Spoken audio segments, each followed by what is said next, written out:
أعوذ بالله من الشيطان الرجيم. بسم الله الرحمن الرحيم. قل للمؤمنين يغضوا من أبصارهم ويحفظوا فروجهم ذلك أزكى لهم إن الله خبير بما يصنعون. سورة النور 30 نمبر آیات. په 30 نمبر آیات کې دویم قسم حکم ذکر کیږي مؤمنانو لپاره، او هغه حکم د مؤمنانو دا ذکر کیږي چې تاسو کله په کومو ځایونو کې ژوند تېروئ نو یغض من ابصارهم، خپل نظرونه ښکته ساتئ. څه شي نه ښکته ساتئ؟ هغې باس هغه معلوم او مشهور دی چې کومو څیزونو ته کتل ناجایز دي، هغې نظر ښکته ساتئ. الله تعالی وایي قل ووایه للمؤمنین، مؤمنانو خلکو ته یغض من ابصارهم، چې ښکته ساتي نظرونه خپل. یغض په معنا د ښکته کولو سره هم راځي چې نظر ښکته ځمکې ته شي، او په معنا د کمولو سره هم دی چې هر شي ته مه ګورئ. ځینې څیزونه به د کتلو، ځینې به د کتلو نه وي. ویحفظ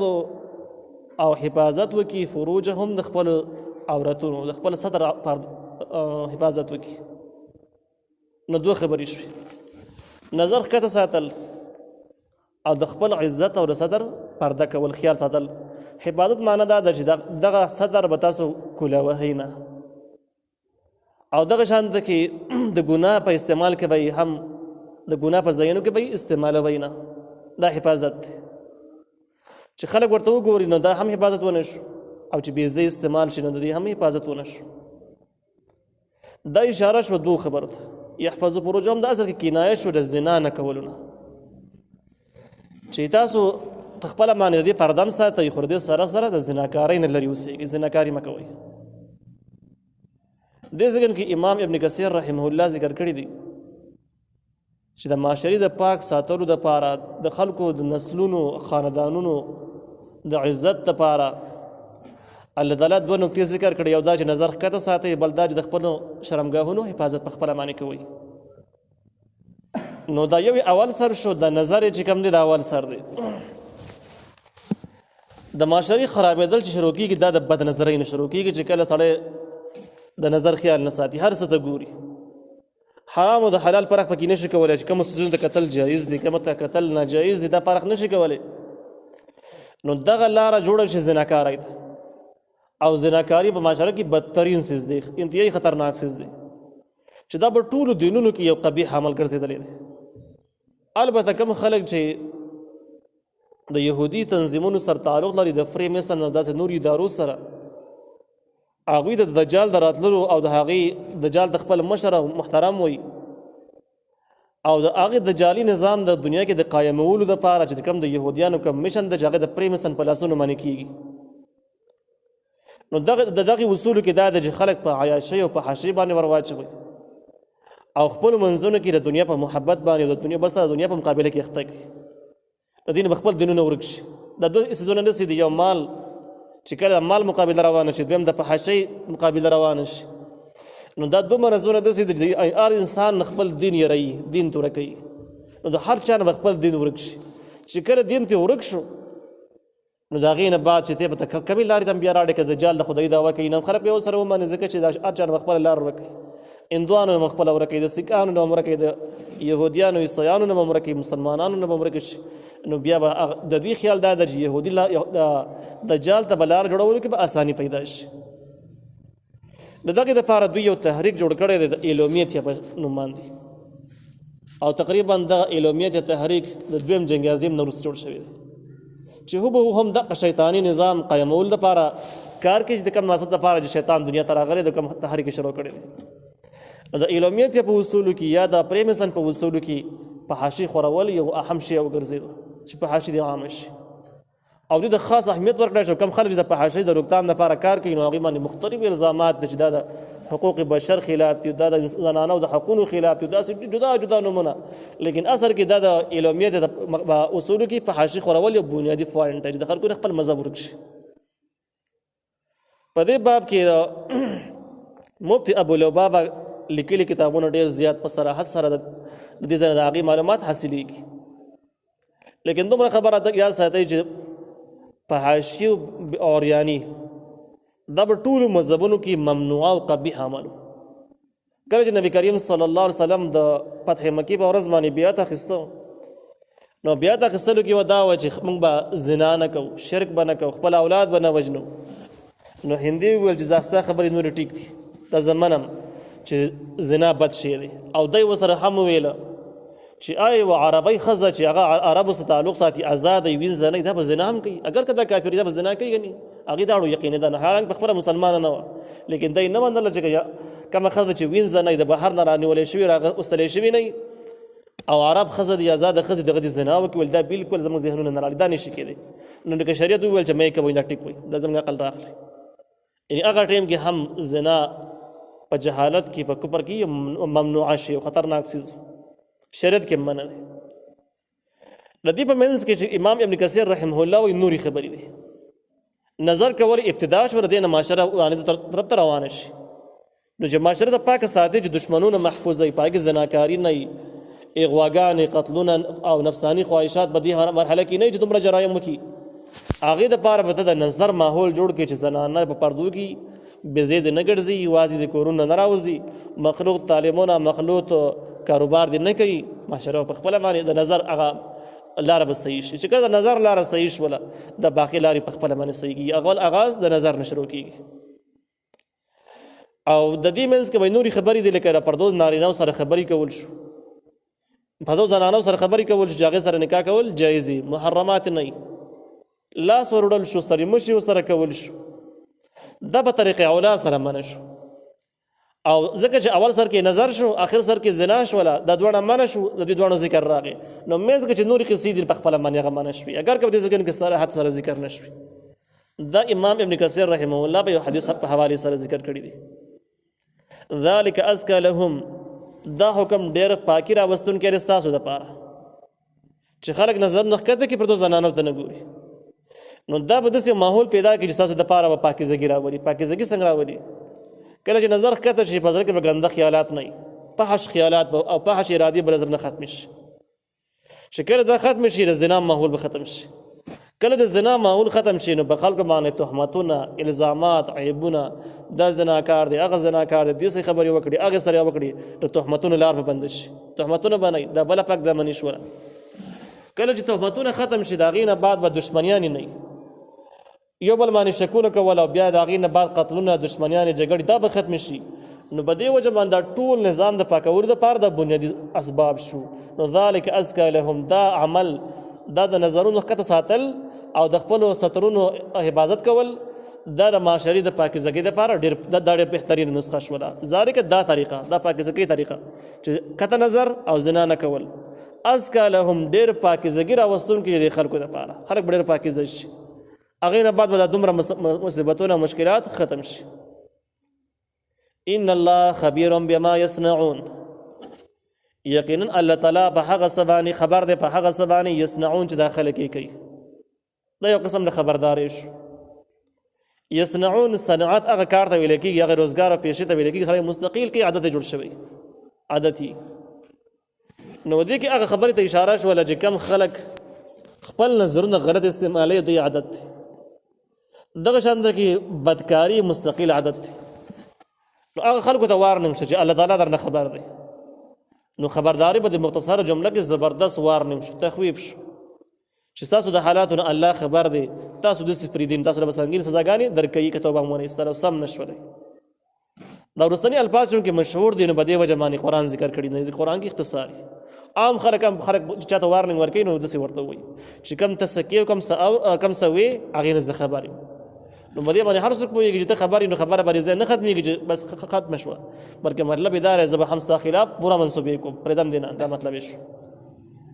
نو ان الله خبیر بما یصنعون الله خبر دی په هغه تاسې کوئ دا قسم د خبرداری وارننګ شو چې دې خلکو په حالاتو الله خبر دی دې خلکو له پکار ده چې یره ودکې پیدا کړي توبه وباسي خپل عمل صحیح کړي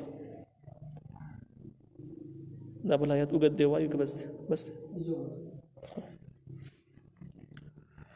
وقل للمؤمنين يغضضن من أبصارهن ويحفظن فروجهن وقل أي پیغمبر للمؤمنات مؤمنان خزده یغضضن چې دوی پټ کته ساتي من ابصارهن خپل نظرونه دوی هم پردو نارینهو ته نه ګوري ويحفظن فروجهن او دوی حفاظت وکړي د خپل سترونو د خپل صدر حفاظت په خپل باندې وکړي اما که خبره شو د زناکارۍ نه ځان بچ وساتي نو اولنی حکم نارینهو ته شو دویم زنانهو ته دی عام طور چې قرآن کې کوم ځای کې احکام ذکر کېږي نارینه او زنانه ته یو شان احکام ذکر کېږي او په لفظ په الفاظو د مذکر باندې نارینه باندې ذکر کېږي لیکن دې ځین کې نارینه د لپاره مستقیل جدا مخاطب کوي او جدا حکم ته ذکر کېږي نو په دې کې اشاره ده خبره د جدا قسم مضامین او دا قسم احکام ډېر زیات ضروری دي د معاشرې لپاره او د خلکو نه به کوتاهیانې کېږي نو په دې وجه باندې هر یو بیل مخاطب کېږي چې ورته ځان لواوره او دا بل دې ځان لواوري چې دا خبرې ضروری دي نو گویا دا زیات تاکید ته اشاره شو یغضضن چې دوی ښکته ساتي من ابصارهن خپل نظرونه یعنی پردو نارینهو ته دې نه ګوري د بدنظرۍ نه دې ځان وساتي او د کم نارینهو ته چې کتل ناجایز دی د هغه د چې کم غیر محرم دی نکاح سره جایز دی نکاح سره یو وخت کېږي یو وخت ورسره به ځکه وې چې ځینې خلک داسې چې په ځینې ټیمونو کې ورسره نکاح نه کېږي لیکن ځینې ټیمونو کې ورسره بیا کېږي لکه مثال په طور باندې د سړی خینۍ سره نکاح نه کېږي خدا په یو وخت کې نه کېږي کوم وخت کې نه کېږي چې کوم وخت کې د خپله زنانه طلاق شي او یو پات چې د هغه عدت تېر شي بیا د خینې سره نکاح کېږي چې کله دا ژوندی د خینې سره نکاح نه کېږي اوس دا چې دا نو دا سړی دا اوښی چې کوم دی د خور خاوند د ښځې دپاره دا په محرماتو په محرمانو کې نه راځي دا په غیر محرم کې راځي ځکه یو وخت کې خو نکاح جایز دی یو وخت کې خو نکاح ممکن دی که نه نو زنانه به هغه کسانو ته نه ګوري چې کوم سره په یو وخت کې هم نکاح کول جایز دي نو دا به نظر د هغې نه ښکته ساتي ویحفظن فروجهن او دوی به حفاظت کوي د خپلو سترونو ولا یبدین او دوی به نه راښکاره کوي زینتهن ښایست خپل زینت خپله معنی ده ښایست په دوه قسمه ده یو کسبي چې خلک یې به د خپلو لاسونو باندې جوړ کړي لکه نکریزې شولې پوډر شو رانجه شو دغه شان ده کې هغه والی او کالي اچول شو چې کم خلک د سونا نه جوړوي او استعمالوي دا زینت دی او کسبي زینت دی دا به ښایسته جامو سره حاصلېږي به نورو ذرایو باندې رنګونو سره حاصلېږي بل چې دی نو کسبي حقیقي دی غیر کسبي دی غیر کسبي هغه دی چې کم الله تعالی د انسان داسې ښایسته پیدا کړی چې بس همدغه شان پیدا یو انسان پکې څه دخل خپل نه کړی نو دغه دواړه په حسن کې راځي د زنانه حسن کې راځي نو انسان به کسبي زنانه به کسبي حسن او دغه شان د کې غیر کسبي دا به دواړه به پټ ساتي چا ته به ښیي نه الا ما ظهر منها بغیر د هغې نه چې په خپله باندې ظاهر شي د دې نه په وخت ضرورت کې ځینې حالات پکې داسې دي چې هغې کې دغه حسن به راښکاره کېږي خو هغه غیر اختیاري دي انتهایي ضرورت دی د مجبورۍ په صورت کې دي نو په هغې باندې به د زنانه نه ګناهګارېږي زینت باره کې ځینې علماو لیکلي دي چې د دې زیات اطلاق په عربۍ کې په کالو باندې کېږي او دغه شان ده کې په هغه څیزونو باندې چې کوم انسان به ځان ښایسته کوي په خپله باندې په دې کې ښایسته کپړې ښایسته څادرې هم شاملېږي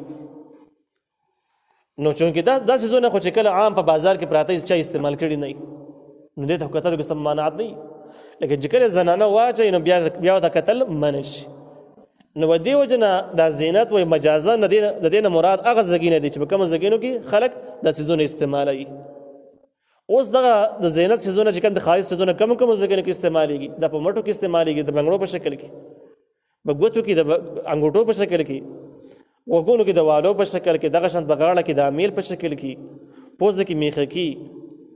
او دغه شان دا په پنډو کې استعمالېږي پنځاب دی کې پنځب د څه شی ورته وایي نو هلته کې دلته کې اګر چې عام رواج نشته د ځینو ځایونو کې په عربو کې د دې استعمال عام نشته دی نو کومو ځایونو کې چې دا څیزونه استعمالېږي نو هغه څیزونه به چاته ښیي نه زنانو ته حکم دی دا به پټ ساتي الا ما ظهر منها بغیر د هغې نه چې په خپله ښکاره شي د دې نه دی لفظي معنا شو دې نه اوس څه شی مراد دی چې کوم په خپله راښکاره شي هغه خیر دی دې کې یو مشهور قول د عبدالله ابن مسعود رضی الله تعالی عنه دی او د دې قول تایید اکثر فقهاو هم کړی دی دا قول صحیح راجح قول دی عبدالله ابن مسعود رضی الله تعالی عنه فرمایي چې الا ما ظهر منها نه هغه ښایست مراد دی چې هغه ښایست بغیر د هغې ښایست نه چې په خپله ظاهر شي ردی نه دا جایز دی نه مراد څه شی دی هغه غټې څادرې دي چې کم ښځې به ځان راچولي دي او به لاره روانه ده اوس که دا څادر ښکاري نو په دې باندې ښځه نه ګناهګاري او البته کومې ښایسته جامې چې اغوستلې د جامې پټۍ دا به نه ښیي دا به زینت کې داخلي دا به نه ښیي خو اوس د هغې د پاسه څادر یې اچولی دی او څادر بیا ښکاري نو اوس که دغې د پاسه بل څادر اچوي خو ډېره ګرانېږي بیا سمون نه خوري نو عبدالله بن مسعود رضی الله عنه فرمایي چې د دې نه مراد هغه غټ څادر د زنانو د چې ځان یې پکې پټ کړی دی او دا څادر په خپله باندې خلکو ته ښکاري په نظر باندې راځي نو په دې باندې ښځه نه ګناهګارېږي دا ټیک خبره ده په دې کې د ځینې علماو رایې دا کمزوري اقوال دا وروسته تاسو ته ویم او بیا په دې باندې په دنیا کې ځینې تحریکونه هم روان دي چې کار کوي کوم چې ملحدین دي د اسلام دشمنان دي قرآن دغه حدیث دغه آیتونه راخلي د قرآن غلط ترجمه کوي او د فحاشۍ د کلاوهرو دپاره لارې جوړوي د مسلمانانو په دغه سیاسي احکامو باندې چې کوم د حاکمیت سره د اقتدار سره تعلق لري په دې باندې زبردست حملې د کفر رواني په هر ځای کې که هغه د دعوت په شکل کې که هغه د زور په شکل کې په هر طریقه باندې شي او دویم د مسلمانانو په عزت او پرده باندې ډېرې سختې حملې په ټوله دنیا کې په مختلفو ذرایعو باندې یو قسم له خلک د هغوی داسې وایي چې په دې کې د عبدالله ابن عباس رضی الله عنهما قول دا دی چې الا ما ظهر منها نه مراد مخ او لاسونه دي چې ښځه به ټول ځان پټ ساتي او دغه په پټو ځایونو کې چې که مخ او لاسونه راښکاره شي نو خیر دی دا قول عبدالله ابن عباس رضی الله عنهما ته منسوب قول دی لیکن دغه عبدالله ابن عباس رضی الله عنهما قول باره کې فتح القدیر لیکلی دي کم چې د هدایت شرح ده چې دغه قول قابل حجت نه دی او دغه مرسل دی یعنی نبی علیه السلام ته سند نه دی رسېدلی یوه خبره دا شوه دویم جواب ابن کثیر کړی دی امام ابن کثیر رحمه الله کړی دی کوم چې مشهور مفسر دی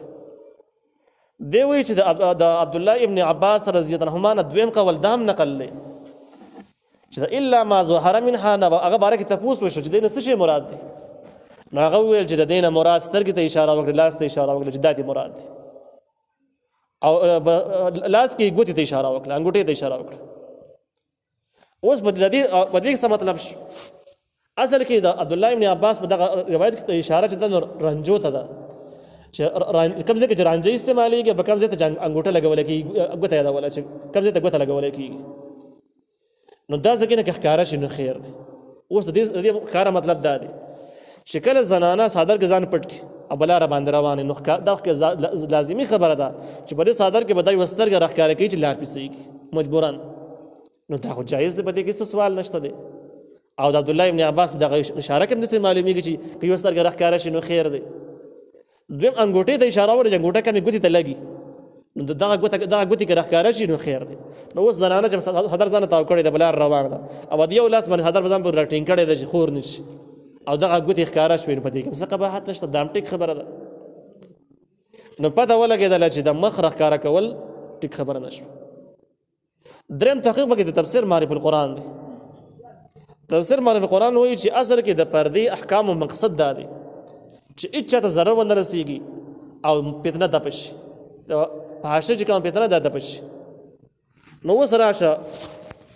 دې خبره کې بحث ده چې آیا زنانه مخ ښکاره کړي نو دې نه فتنه خورېږي که نه به خورېږي نو ښکاره دې فتنه خورېږي به دې کې خو اتفاق دی چا پکې بحث نشته دی نو هر هغه شی چې د هغې نه فتنه خورېږي هغه شی منع دی نو چې کوم شي نه فتنه خورېږي نو باید مخ راښکاره کول هم دي هغې کې سترګې راښکاره کول هم شامل دي او د دې نه فتنه خورېږي نو په دې وجه باندې که د فتنې صورت وای نو په اتفاق حرام دی نو معرف قرآن رایې دا ده چې کومو ټیمونو کې مخ ښکاره کول فتنه نه وه او فتنه نه ده په کومو ځایونو کې هغه ځای کې راښکاره شي خیر دی او په کومو ځایونو کې چې فتنه ده بالاتفاق بیا د مخ پټول لازمي دی او مخ ښکاره کول حرام دی دغه شان ته کې نو درېیم تحقیق شو او څلورم دا ده چې الا ما ظهر منها نه هغه شی مراد ده چې کوم غیر اختیاري راښکاره شي انسان د وس نه بهر خبره کوي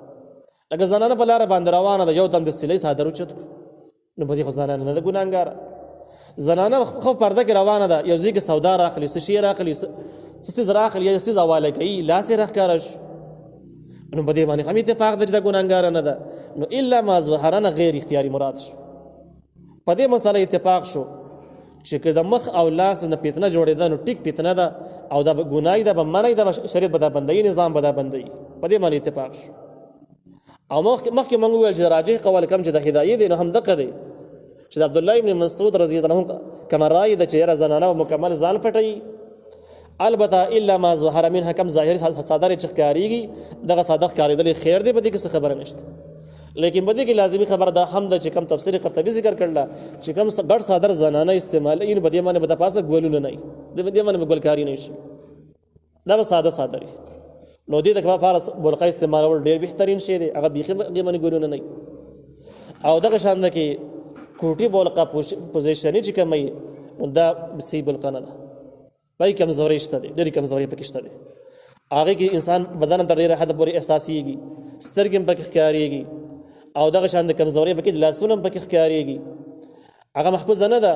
نو بدلی کې زیات محفوظ څه چې کوم دی چې بالکل د ټول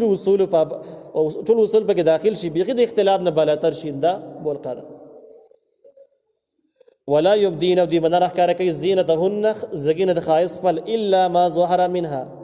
بغیر د هغه نه چې په خپل راخاره شي غیر اختیاري وليضربن او دي خامخ راخته کی بخمرهن خپل صادری یا خپل لپټي على جيوبهن بخپل ګریوانونو باندې خمر جمع د خمار د هغه صادر هغه سیسته ویل کېږي چې انسان به ځان پټي د عام عربي کې د لپټي ته ویل کېږي په مشهور اصطلاح کې د عربو لپټه ده دي کې وایي چې د لپټي د خزې د سی واچي چې په ګریوانونو راخته شي نو دي کې اصل کې د کوپر چې کوم رواج او د هغه تردید ته اشاره د جګه درت شي کافرانو زنانو برسه لپټي په سروري د اسلام نوړان د بسرونو به چولې وي او دغه لپټي به شاته زنګي دي لکه ځنې خلک ریمانو نم نسي اچي ریمانو به سر واجي شاته زنګي یو ګو باندې نه اس شاته زنګي نو دغه د جهالت د زماني د زنانو لپټي وي دی به ګریوانو باندې بخته دغه آثار نو مخ به ښکارا او ګریوان به دغه شان کې وو او دغه لپټه به شاته زنګیدل نو مسلمانانو زنانو ته حکم د تاسو به دسنه کوي تاسو به د لپټه راتاو کوي د خپل ګریوانو به هم پټ کی جوجوب دار جیب جمع جیب هغه ست به لکه د کمیس سره جوړي کته کم ګریوان چې پکې تړنه چې پکې لګیدل دي ته ګریوان وي کمیس ګریوان نو دی د کمیس د کته تړنو والا کم زګینه چې دغه ګریوان د پټ ساتي تړنو والا ګریوان دی پټ اوس دغه د دې نه معلومه شوه تفسیر احسن کلام ذکر کړی دی چې مسنون کپړې دا د دغه ګریوان دی بسینه باندې او د دې مراد وې سنې د تاسو بسینو من خپل پټه راکته کوي او شرعي ګریوان د بسینه باندې د کمیسو نو کم خلک دغه ګریوان په دیوګه باندې ښکته جوړ کی یا کم خلک شاته جوړي د ګریوان شاته کمیس چې کله وباسه نو شاته غسیت کولاو کی بیا نه بعد کمیس وباسي یا د وګ باندې لګیدل وګي طرف ته دې کې تړنې لګیدلې کمیس چې وباسي دغه ځګینه تړنې کولاو کمیس وباسي دغه لباس غیر دغه مسنون لباس نه شرعي نش مسنون نش مسنون ګریوان همغه د کوم بسنه باندې کته پورته نو ټیلران له خصوصي بده کې هدایت هغه ته پکار دي چې تاسو د کله کپړې ګنډې کوشش کوئ چې غیر مسنون تر تلاړ نشي ولا يبدين د نه راکاره کوي زینتهن خایز خپل الا لبعولتهن بغیر د خواندان خپلونه خواندان او محرمات ذکر کیږي چې کوم محرمات کړه خزي زینت ویني نو خیر دی زینت مخکې موږ ویله هغه زینو ته ویل کیږي چې کوم زینه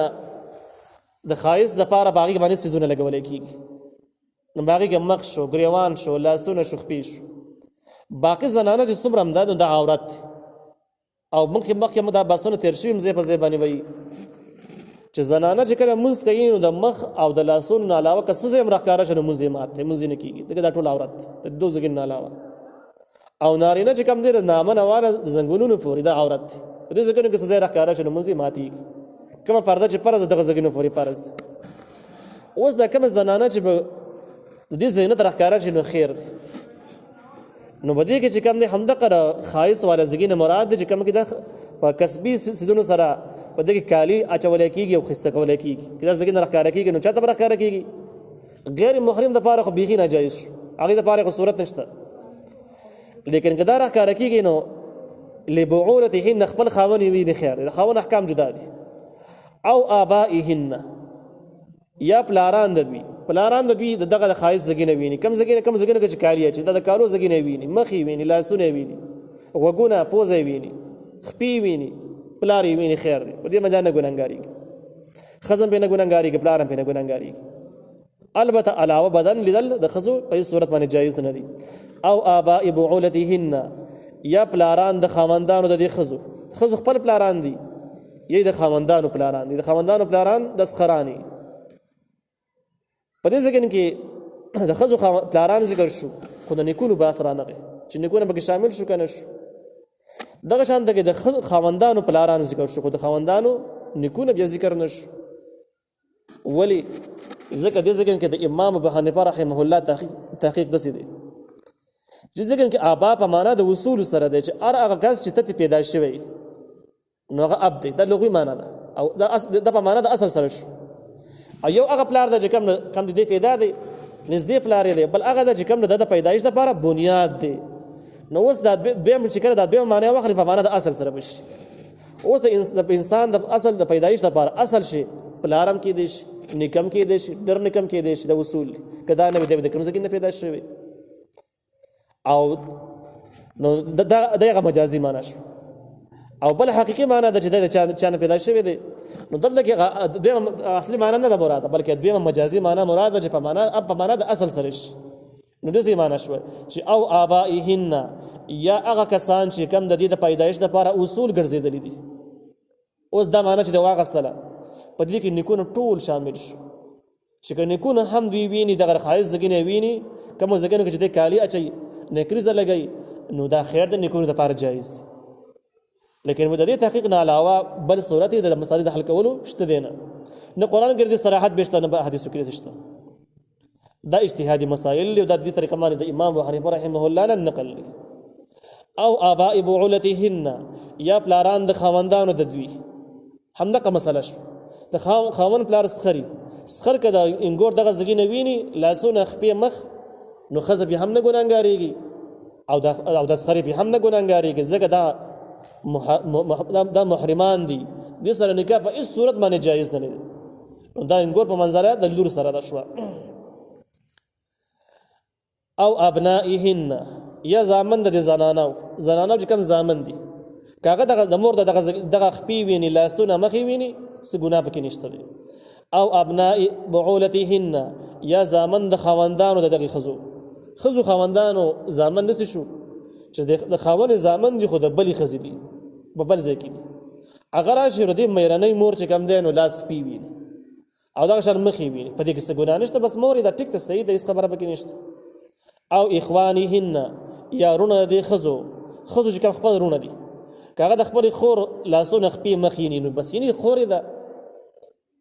او بني اخوانهن یا زامن د خویاندو د دي نو د خویانو زامن د خورینې او د خزې تروریان شو د دې دغه حکم شو او بني اخواتهن یا زامن د خویاندو د دي او بني اخوانهن یا زامن د رونو د دي خزو چې دا وريرونه کیږي او بني اخواتهن یا زامن د خویاندو د دي خزو چې دا خورین شو نو دې سره نکاح نه کیږي نو دا لاس خپې مخ د زنانه ویني د خپل ترور نو هم ټیک څه خبره نه ده او نسائهن یا نور زنانه خپل چې کوم مسلمانان زنانه نو مسلمانانو زنانه راشي ردی لاس خپې مخینی د جایز خو علاوه بدن متدانه خي دا شان شاش واخېټه دا د پردې زنانه د نشي خوده دا زنانه د خودلې هم نشي دا هم پټ ساتي البته ضرورت خبرې بیري د ډاکټري علاج دی بل مسره ده هغه صورتونه علاوه دي او ما ملکت ايمانهن یا هغه چې خیل مالکان شوی دي خیلاسونه د دوی خزو دینه مراد غلامان دي وینځي یوازې د زمانه کې نشته دویم جنگ عظیم نه باج کوم حدلی کړي شو نو وسته وینځي پیژنینه اصل کې وینځي د شي ته ویل کېږي وینځي غلامان چې کله اسلامي ریاست او مسلمانان او اسلامي حکومت په کافرانو باندې حمله وکړي د حمله خپل شرایط تجاري باسه مخکې په سورۃ الانفال کې تر شوی دی چې کافرانو لپاره د مسلمانانو اسلامي ریاست ذمہواریان دي چې هغه ته وایي چې تاسو اسلام قبول کړئ دعوت پور کړئ د اسلام په حقانیت به خبر کړئ د اسلام خلاف چې کوم پروپاګاندا دغه نه باقي په حقیقت به پوهیږي د دروغ دي نو که اسلام قبول کړو وروري شو ولا اس خبره منځ کې پاتې نشو که اسلام نه قبلای بیا به ورته تاسو سالانه ټیکس او جزیه اسلامي ملک ته ورکوي، تاسو خدای الله عبادت نه کوي. دا دنیا خو الله تعالی د خپل بندګانو لپاره پیدا کړل چې به عبادت وکړي، تاسو نه کوي. تاسو به د خپل روزګار مطابق چې تاسو خراب نشئ، تاسو ژوند متاثر نشئ، مسلمانانو ته به ټیکس ورکوي. خدا ټیکس په دومره پیمانه باندې چې د هر کافر حالات ته به کتل کېږي چې د څومره ګټلی شي، څومره ورکولی شي، او څومره نو په زیات کې نو ژوند یې خرابېږي، روزګار یې متاثر کېږي. نو هغې اندازې ته به ګوري چې روزګار یې متاثر نه شي. دا مسلمانانو ته ټیکس ورکوي نو مسلمانانو اقتصاد به ښي، نو هغوی به هلته په ملکونو بازارونو کې به ارزاني، مسلمانانو ته به سهولیت برابري، نو هغوی به عبادت کوي، بیا عبادت ته به وزګار شي. اوس که دا شان یې ونه مانه نو اخرانه دا د جنګ ورسره کېږي، حمله به پرې وشي. چې کله به حمله وشي نو د دغې خلکو جنګي نارینه او زنانه دا به ونیولی شي، ګرفتار به شي، دا به اسلامي حکمران ته حواله شي. او دغه جیلیان چې کوم دي چې جیلیانو غونډه کې صورت دی، دا به اسلامي حکمرانان راواخلي په دې مجاهدینو باندې چې کوم جهاد کړی د قربانیانې کړي به هغې به تقسیم کړي. چې تقسیم یې کړي نو بیا شرعي حکم دا دی چې دغه غلامان تا اخیستلی هم شي، خرڅولی هم شي. په هغه زمانه کې به د دې بازارونو او مارکېټونه به خرڅېده پکې، خلکو به اخیستل او د دې به ازادولو کې باقاعده ثواب هم دی. بیا د دې ډېرې فایدې وي. اصل کې دا د قیدیانو ساتلو یو طریقې کار د دې ډېرې فایدې وي په هغه زمانه کې. یو دا و چې تا به کم غلامان راوسته قیدیانو، دا به تقسیم کړل، مجاهدین ځان سره ساتل کورونه کې. نو دوی له به داسې خوراک ورکوه، څنګه خوراک به ځان له کوو، داسې به هغوی کوو، څنګه کپړې به ځان له کوو، داسې به هغوی له ورکولې، ځان سره به جماعت ته بوتو، هر محفل ته به بوتو، نو ګویا آزاد به ګرځېدو، په تورو کمرو کې به بند نه و، ظلم به ورسره نه کېدو. په دې طریقه باندې به د اسلام نه متاثره شو او مسلمان شو، بیا به آزاد شو. او دغه شان کم خلک چې زمونږ نه به مسلمانان به کافرانو بوتلل هلته کې کفارو ته، هغوی هم دغه حکم چې بازارونو کې به خرڅېده، اخیستل کېده، خرڅېدل کېده به،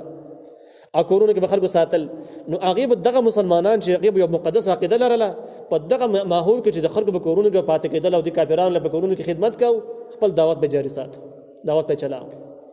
او دعوت به چلاو تر دې حده پورې دنیا مسلمانان به پیدا کړو، هلته به ګروپ پیدا کړو. د دې سره سره چې کوم دی نو دغه خلک به بیا مسلمانانو ته په طریقه باندې رسایي وشو، ځان راورساو. کله مسلمانانو پیسو باندې واخیستل، را به یې وستل، کله یوه طریقه کله بل طریقه باندې، خو معلومات به کېدل چې په دې ځایونو کې موجود دي. دویم جنګ عظیم چې کله وشو د هغې نه بعد په دې باندې معاهده ولیکلی شوله چې د غلامانو رواج ختم، دا به نه وي. نو بله طریقه شروع شوه. دوی خو هغه ټیم کې دا وویل چې دا حقوق بشر خلاف یو اعتراض یې وکړو، زموږ خلکو ورسره ومانه. لیکن نقصان د هغې دا وشو چې د هغې نه بعد چې کوم مسلمانان ګرفتار شي، په تورو کمرو کې باندې شپه ورځ نه پېژني، د بجلۍ شاټونه ول خلک ورکوي، په سپو یې ماتوي، او داسې دردمن او وحشتناکې واقعې چې کم جیلیان آزاد شوي دي، کومو ملکونو نه، که هندوستان نه آزاد شوي دي، که مصر کې آزاد شوي دي، او که هغه به د ګوانتانامو جیل نه راغلي دي، که د روسیانو جیلونو نه آزاد شوي دي، که د بګرام نه راغلي دي، چې د هغوی دستارونو ته وګوري نو بیخي د یخته به په سر باندې نیغ ودرېږي، هیبتي منظرونه شروع شوي د هغې دي. پټو جیلونو کې دا وجل، ورکول او دغه شان کې په توره شپه باندې دفن کول، دا ټولې دردمنې قصې هغه ټایم شروع شولې چې کله د مسلمانانو قوت کمزوری شو او کافرانو د زور ورغی او هغه معاهدې تش براینام معاهدې وي، هېڅ حیثیت یې پاتې نه شو. که د غلامانو رواج وی نو کم از کم کېدای شي ډېرو خلکو د غلامانو حاصلولو دپاره جنګونه کړي وي او د اسلام غالب شوی وي، لیکن دا ټولې خبرې ختمې شوې. نو اوس غلامان او وینځو به شرعي ځان احکام دي، د دې ازادول، ساتل، د هغې حقوق، دا ټول چې کوم دي نو په حدیثو کې تفصیلي بیان شوي دي. اوس شته دی نه، دویم جنګ عظیم نه بعد نشته دی، خلک یې نه پېژني، بس څه شي نه. نو دغه وینځې چې کومې دي، وینځې غلامان چې کومې زنانه پیسو باندې اخیستلي دي، رسېدلي دي، او دغه کې دا وینځې چې کومې دي دا کومې ښځې غلامانې، دا چې په دې کور کې ناست دي، کافرانو کې مسلمانان د دې فرق نشته دی، او نو د کور مالکه دي ستر نشي کولی، یعنې مخه خپې لاس کول ویني خیار دی، دا بې نه ګناهګاري. البته کافرانو زنانو باره کې بیا بحث دی چې کومې غلامانې نه یو هسې ازادې کافرانې ښځې چې ډېره به زنانه پرده کوي که نه، که دې کې کافي بحث شته دی. لیکن په دې کې اخرنی قول دا دی، کوم چې مطابقي اخرنی خلاصه قول دی چې که د زنانو د کافرانو زنانو نه د مسلمانانو زنانو د پردې نه کولو په صورت کې پیتنه جوړېدله نو پرده به دې کوي، که د پیتنې شک یې نه و، پیتنې یره نه وه، نو بیا د پرده د کافرانو زنانو نه کوي. او تابعین غیر اولی الاربة، یا هغه خدمتګاران چې هغه خاوندان د خواهشاتو نه وي. اربه چې کوم دی نو اربه هغه خواهش ته ویلې، هغه میلان ته ویل کېږي چې زنانو طرف ته پیدا کېږي میلان. په دې کې د حدیثو نه معلومېږي داسې چې اول الاربا هغه خلک مراد د چې کوم عقلي تور روغ نه دي بلې خلکو کې داسې لیوني بیمارانی چې هغه ځانانه پیژني نو ځانانه څه ته وایي دې احوالو نه بالکل خبر نه او تفسیر مر په قرآن کې دا ذکر کړی د تابعین هغه چاته ویل کېږي چې هغه غیر اختیاري ملمه کېږي چا ورته نه ویلي چې راشه بس ایسته کې راشي لیوني هم دغه شانته کېږي کورونو ته د خوراک دپاره غیر اختیاري ننوځي چې کله وږي شي په کم کور باندې ورله خوراک نو ویل دې نه صرف لیوني مراد دی بل څوک نه دی مراد دا مر په قرآن تحقیق دی چې دې نه مراد لیوني دي چې کم زنانو تر د میلان بالکل نه پیژني او غیر اختیاري کورون تر نه نوځي چې راغ وختري نه چا ته نه ویل جراش بستراش نو کو دغه ټیم کې زنانه خپل لاس کاری نو خیر د خبره نه خو چې عقل به حالو نو کده ارسن چې وکړه ډېر زمانه ضعیف سپینګری دی یا د سیده چې نامرد دی نو په هر صورت کې چې کم د نه پرده کول لازمي دي چې عقل به حالو دغه شان د کې په یو حدیث مبارک کې د سیدي چې اور الاربا کې کم چې نرخزی هغه په کوم شامل دي نرخزونه هم پرده کیږي ځکه د نبی صلی الله علیه وسلم زمانه کې وزنانه یو نرخزی غونته کسیز خنثى مشکل ته ویل کی خنثى مخنث دا بری کورون ته تراته نو د نبی صلی الله علیه وسلم بیان ته خاتم کله کله رات یو ورځ دا نرخزی غونته راغلی دا د نبی علیه السلام ته قصه کوي او د یو بل قبیله د کافرانو د یو خاندان د قبیله د یو وینځ قصه ورته کوي چې یاره کله دغه قبیله د حمله وکړه کافران او دغه پلان کې وینځ د کتابونی ولا نو دغه دسه جوړه د ځان له نکاح باندې والی نبی علیه السلام له هو د په دې خبرو باندې پوېږي زنانه ته ویل چې به کوړه پرې نه دی بس او عام مسلمانان ته هدایت په کتاب کوړه نه پرې دی د خلک به کورون ته نه پرې دی چې هغه زنانه پر رازونو باندې خبر یو د قصې کوي اگر کدا نرخزی ولی نه نو دینه بعد د کورونو باندې بند شو بیا نه پرې خودل کېدل د دینه معلومی کې دا چې په دې غیر اول الاربا کې صرف هغه خلک شامل لږ غیر اختیاري کورون ته راځي او د دې عقلونه حواس خراب لیونی ټیک نه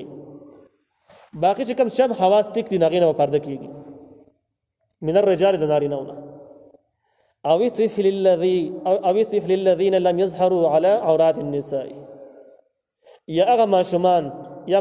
هغه چې لم يظهروا هغه ته نه ظاهر شوی نه د خبر على عورات النساء باریکو زنانو باندې خبر نه دي بيخي واړه ماشومان کچي نو کدا واړه ماشومان کوړه زیر راځي نو هیڅ خبره نه ده د زیر راځي دي څه خبره نشته واړه کچي ماشومان لکه البته دا لم يظهروا على عورات النساء دي یو مضمون ته اشاره ده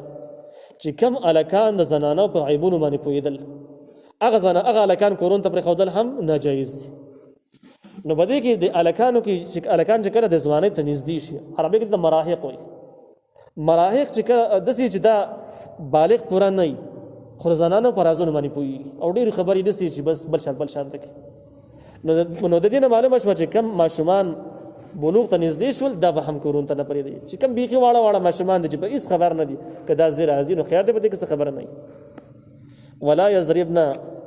او دې نو وخی بي ارجوله نخبي خپلې پس مکه باندې دا بل مضمون دی دا دسې دی چې زنانه کله په لار باندې زینو خپې په تیزه باندې نګدي چې غرابا وږي ځکه چې ليغلم ما يخفين من زينتهن چې معلوم کې دا خلک هغه څه چې دې پټ کړل د خایس خپل نو خایس خو دغه ظاهري دی چې کم رنگ دی او کپړې دي یو چې کم دی د اوازونو خایس دی چې کم شرنګار خيج د بنگړو یا د بل سیز او دریم بګ دي کې خوشبوئی شامل ده کم چې حدیثونه معلومیږي اوس دا زنانه په لار باندې د سینې چې د دې پټ خایس معلوم شي پټ خایس چې معلومیږي نو طریقه مخ کې دغه وا چې دا مخ په لاس راخاره کوي نو دغه دې نه راخاره کوي او دغه شان کې په خیسه صدر کې ځان نه پټای بلکې د صدر کې ځان پټای چې هغه من ګولونه منو نه لګیدلی لیکن بل طریقه دام ده چې دا به د خپل پټو بنګړو د میلونو غشرنګار هم نه راخاره کوي نو دوی د نو مخ خپېخ بل له علم جب معلوم شي هغه څه یخپین من زینتهن جدي پټ کړي د خپل خایسنه چې د بنگړو شرنګار به کوانه اورېدل شي د امیلونو اوازونه به کوانه اورېدل شي او بده کې دریم څه چې کوم دی هغه د خوشبوئی متعلق دی چې غدل د ذکر نه دی حدیث کې موجود دی چې کوم زنانه خوشبوئی ولګي د کور نه وزي نبی عليه السلام یو کذا وکذا دا ټیک خزانه ښکاری دا پاک خزو علامات نه دي چې دا خوشبوئی لګي به د کور نه وزي به خلکو بخوا باندې ورزي خلکو پام ځان تراړي وتوبوا الى الله جميعا او تاسو توبه واسي الله تعالی د ټول مخکې نارینه ذکر شي او زنانه ذکر شي بیا ظاهري خایس پټ خایس دغه شان د سترګو د غوږونو نو دا ټول مختلف مسالې ذکر شو په د ټولو مسلو کې څه په کوم ځای کې خطا شوی دی او خطایي دې شوی د کوتاهي دې شوی ده نو الله تعالی ور توبې دروازه بند نه توبو الی الله جميعا الله تعالی توبه وباسي بس که خزي دې کو سړی توبه وباسي الله تعالی تاسو معاف کوي ما یې سکیږي ما ایها المؤمنون ای مؤمنان لعلکم تفلحون دې د پاره تاسو کامیاب شئ که تاسو د معاشره کې د کامیابی فتح غواړئ چې معاشره پاک شي مسلمانانو مترقي باندې روان شي د الله رضا حاصل شي او د اسمان نخي په سری شروع شي قبر خشي اخرت خشي په ټولو کې تاسو فتح او کامیابی غواړئ نو بس دغه طریقه شوه چې توبه په تیرو حالات توبه وباسئ آینده حالاتو کې احتیاط کوئ